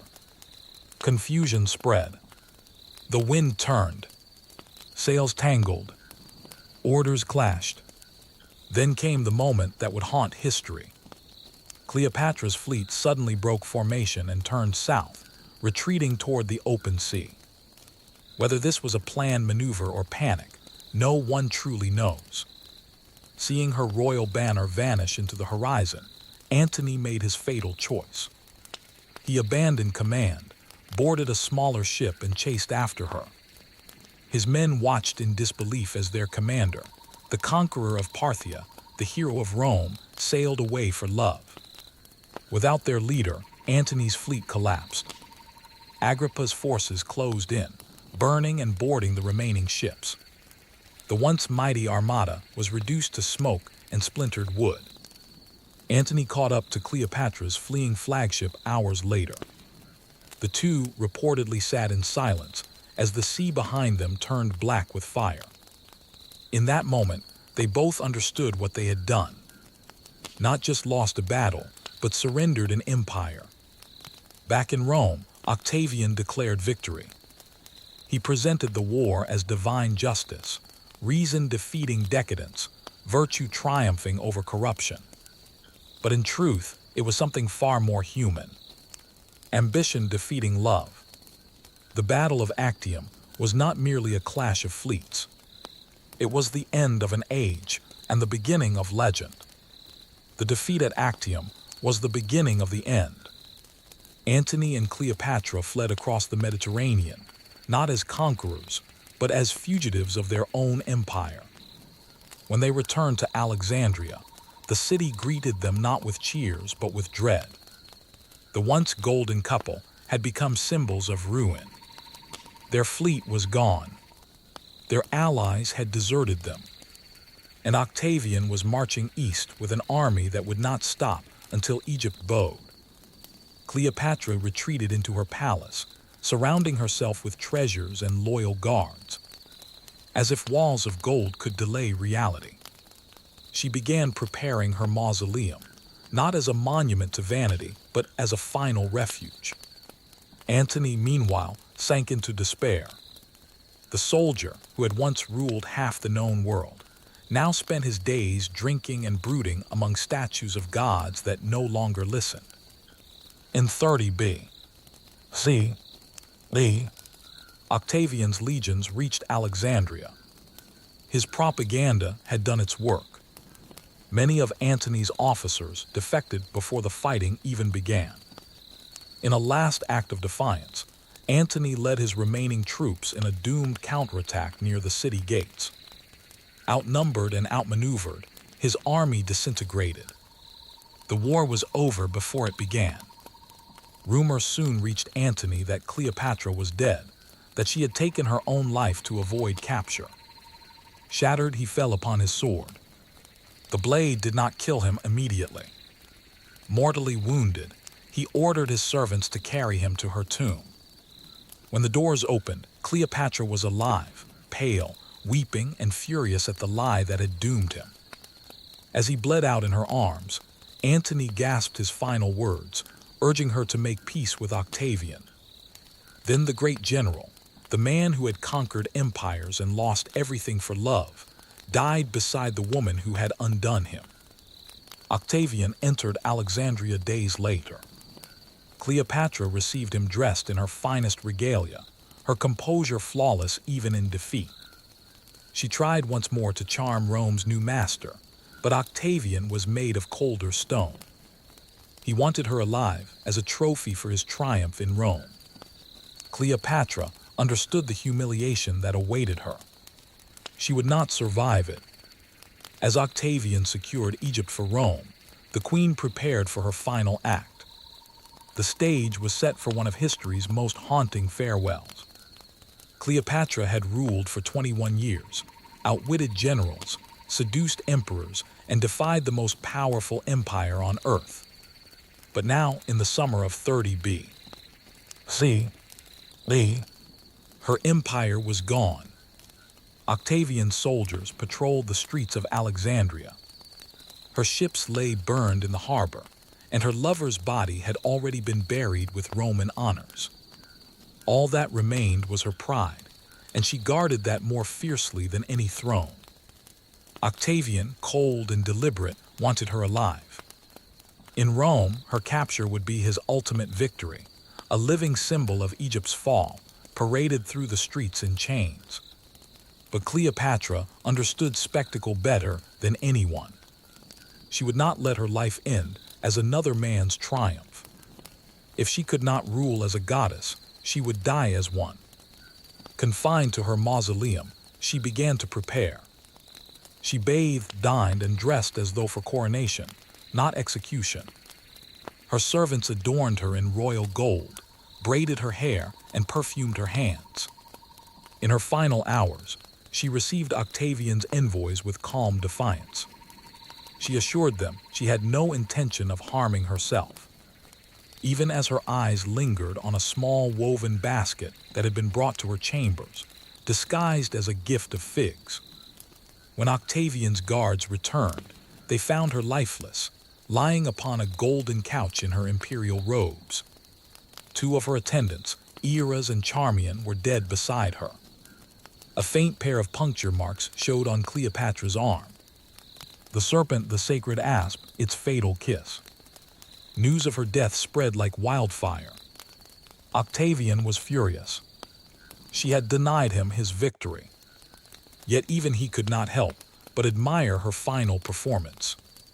Cleopatra had robbed Rome of its spectacle and secured her legacy in one elegant gesture. She was buried beside Antony just as she had wished, united in death as in defiance. With their deaths, Egypt's independence ended. Octavian became Augustus, Rome's first emperor, and the age of republics gave way to empire.